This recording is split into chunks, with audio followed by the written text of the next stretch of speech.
Welcome back. Bold thieves are hitting high-end stores in plain sight. Davidson County Assistant District Attorney Will Griffith here now to talk more about prosecuting these types of shoplifting cases. Will, thank you for being here and good morning.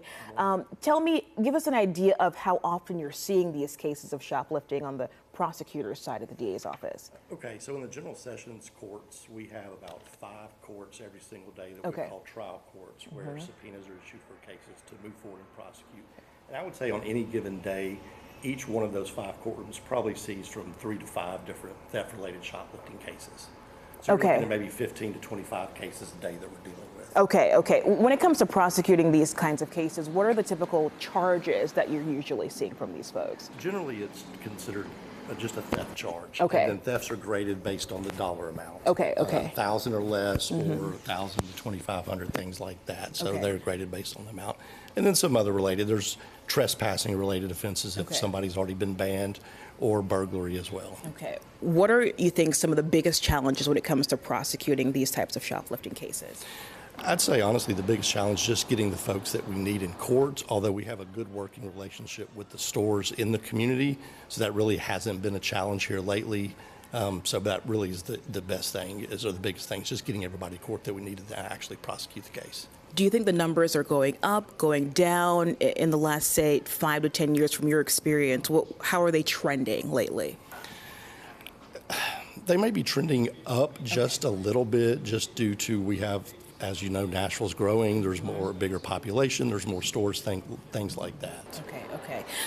Tell me about the partnership that you all have. You're a liaison with some of the bigger shopping centers and facilities here in Middle Tennessee, Green Hills Mall, new Tanger outlets opening. What's that relationship like, and what's your role like with them? So I kind of act as a liaison to some of those big malls there. It's just, we kind of created this partnership a few years ago just to kind of stay in touch with them. That way they had a point of contact. Certain incidents occurred, they knew who to reach out to in the office, and then I can filter the information to where it needs to go depending on who's handling that case. And that's been a really good partnership that we've had with Green Hills Mall now that we have the Tanger Outlet Mall. And so I know specifically with Green Hills, as this has been going on, I think they've seen a decrease in the thefts there at that particular mall. So it's already had some positive impacts. Yeah. What do you think has led to that decrease? I think just overall better communication. I think on their end, they've really encouraged their partners there, the stores, to come to court and prosecute it. That just making the arrest is not enough. To prosecute it, you've got to come to court.